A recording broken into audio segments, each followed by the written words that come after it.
For an ID, I'm going to give my conference an ID of 1111. I could use almost anything as long as it didn't match a meeting room that pre-existed on the bridge, and then I'm okay. So I'm going to use 1111, and I'm going to say okay. And by golly, looky here, I've got a conference. Now, he is giving me a little bit of a warning that I have a conference out there and nobody's in it. That's one of those kind of warning messages that you get, okay, just to let you know that you got something cooking, but nobody's in there in the room. So I'm going to start out, and I'm going to pull one of these HDXs in. I'm going to pull 108 in there. I'm going to select it and drag it in. And you're going to see it's going to show one participant. It's going to show connecting, and he's in the middle of the IVR messaging. And then after a few seconds, you'll see connected, and hopefully it'll clean up. And there it is, all cleaned up. Now, cool. This system is connected, but we really can't see what's going on, can we? So I'm actually going to use my M100, and I'm going to connect to that same bridge, but I'm going to dial into the bridge from the outside. Okay, and so you're going to see here in a minute. Welcome to Unified Conferencing. I'm going to turn that audio way down. Okay, so there's his far end. Now, notice this page that came up. This is the gathering. Notice it told us how long the call is going to be for. It also told us what participants are currently connected, and it moves into the conference. That happens to be the conference room that I connected to. Okay, that's pretty cool. And I'm going to move that video off so I can do a couple more things. I'll bring it back here in a minute. I'm going to bring one of these E164 connections in, and they're going to dial in, connect, and it's going to show connected. Okay, going through the IVR stage again, as they all do, and then it's connect. Now I'm going to bring my video back in so you can see it. There are those two sites. Okay. Very easy to do, and what I'm next going to do is I'm going to highlight these last two sites. I'm going to highlight them together, and I'm going to drag them both in. Now I'm going to real quick, I'm going to bring my video back in so you can watch what happens, and you're going to actually see them both join the conference, and it will automatically relay out the screen. So there we are, connected with 4 sites plus myself. Into a bridge call. It was that easy to build that bridge call. Now some of the things we can do, and I'm going to try to slide this over here a little bit. Actually, I'm going to slide it to the other side. I can double click on my conference. Okay, that's going to bring up the all the profile information or conference information for that call. Slide it up a little bit. Now, about the only thing we're likely to want to change in there is possibly the video layout. So I'm going to bring up the video layout screen. I'm going to slide him over. He's going to be halfway hanging off the edge, but that's okay.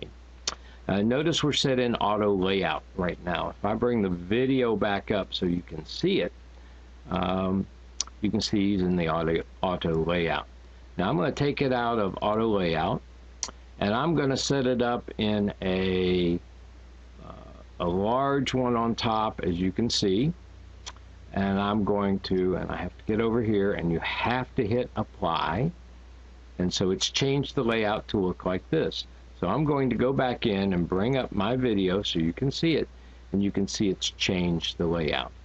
Because of the way the recording tool I'm using here, something called Camtasia, works, I can't put both screens up at exactly the same time. But you can see the results very nicely back and forth. Okay, so here's the way I can move things around if I need to. Notice I don't need to do much else in the conference, so I'm going to close it. Now, once it's closed out and I have my conference, you see the little red button there that says Start Recording? I can actually set it up so I just click on this, and you'll see he's connecting to the recorder. So it is actually now ready to start recording. Now if I go back and look at my video, the big question people have, well, Is the video recorder showing on any of the squares? Obviously not. But I do get this message, and it's an option, where I can turn that recorder off if I want, or turn that icon off, so people don't see the record red button. Now, you need to check for legal ramifications. Statewide, typically that's a state law as to what has to be said, what has to be shown. Got the audio turned down, so we didn't hear the announcement, as to whether or not that has to actually appear in the meeting. It may be required by law, so you need to check with your local laws. To stop recording, all I have to do is hit the stop recording, and we would actually get a message. Normally that the recording is stopped, and here in a few seconds you're going to actually see this recording link, this recording connection, disappear. There it goes. If I go back and look at my video again, you notice the red record button is gone. So we've done a conference. We've actually changed the layout on the conference. We've actually dialed into it from the outside, and we've called out to several sites. I can certainly do mute. I can send content. I can go full screen. I can do camera control. These are all controls that are available here on the M100, and similarly on the CMA desktop if I had chosen to use CMA desktop. So anyway, I hope that gives you a real quick idea of how to do a video call and what it looks like, and some of the things that can be done in a call. Now certainly I can go in here and hang up any person in this call I want. I can right click, delete the participant, and at that point that participant will leave the conference. Notice it did leave a blue screen from where they were. Why did it leave a blue screen? Because we're not set in auto. If it were set in auto, it would have relayed out the screen. In fact, let's go back into auto and let's see what it would have laid that screen out to look like. So I'm back into auto mode. Okay, and I'm going to click auto and apply. I'm going to close that out, and what it has chosen to put it back in, as you can see, is a three-way layout with that one extra screen not being shown. Okay, now if I delete one more user out of the call, let's see, or disconnect one more person, so I'm going to disconnect one more. Notice that it quickly changed it to just a two-way layout. I've connected back into the call, those two sites I disconnected, and now I'm going to dial myself, my M100, back into the conference so you can see what happens. Notice that I will again get the connection, the RMX connection here saying that I've connected, and it's going to take me straight into my meeting room.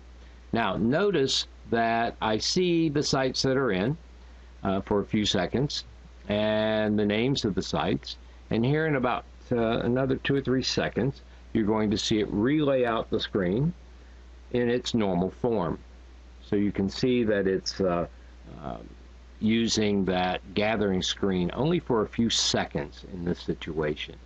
So you can see that it's actually working.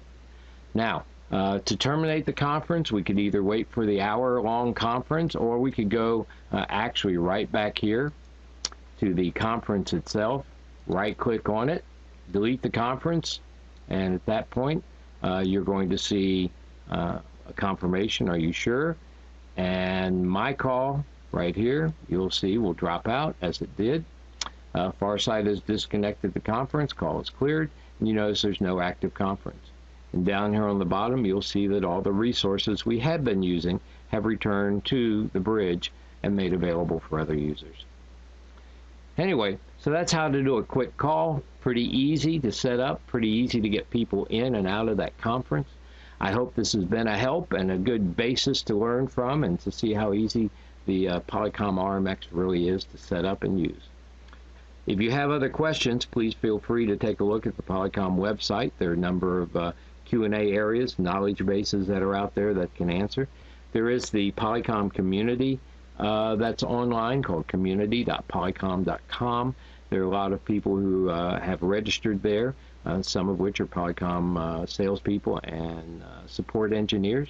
And if you ask a question out there, they're pretty good about answering questions there if you don't want to go through the normal 800 Polycom question line. So I hope all that helps, and have a great day. Bye-bye.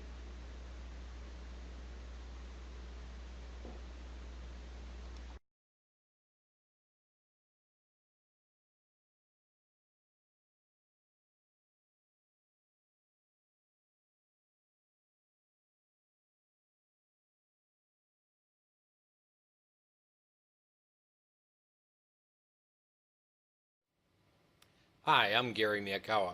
We're here today to talk a little bit about the DMA 7000 product line from Polycom.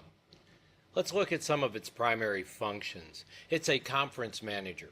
It's out there trying to distribute voice and video calls over multiple media servers. Now, what's a media server? Media server is, by Polycom's definition, a multi-point control unit. The current product line includes the RMX series of products, the RMX 1500, 2000, and 4000.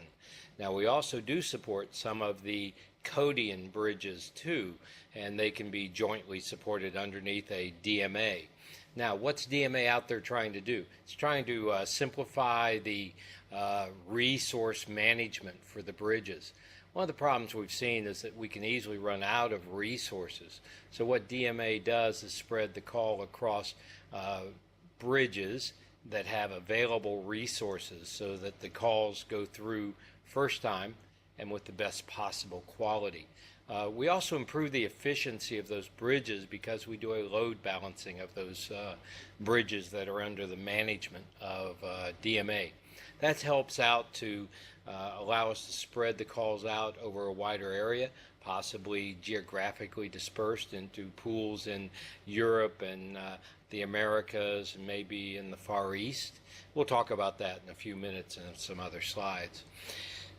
Recent updates to DMA has also brought it the capability to be a call server. Provides complete endpoint registration and call routing for both SIP and 323 calls.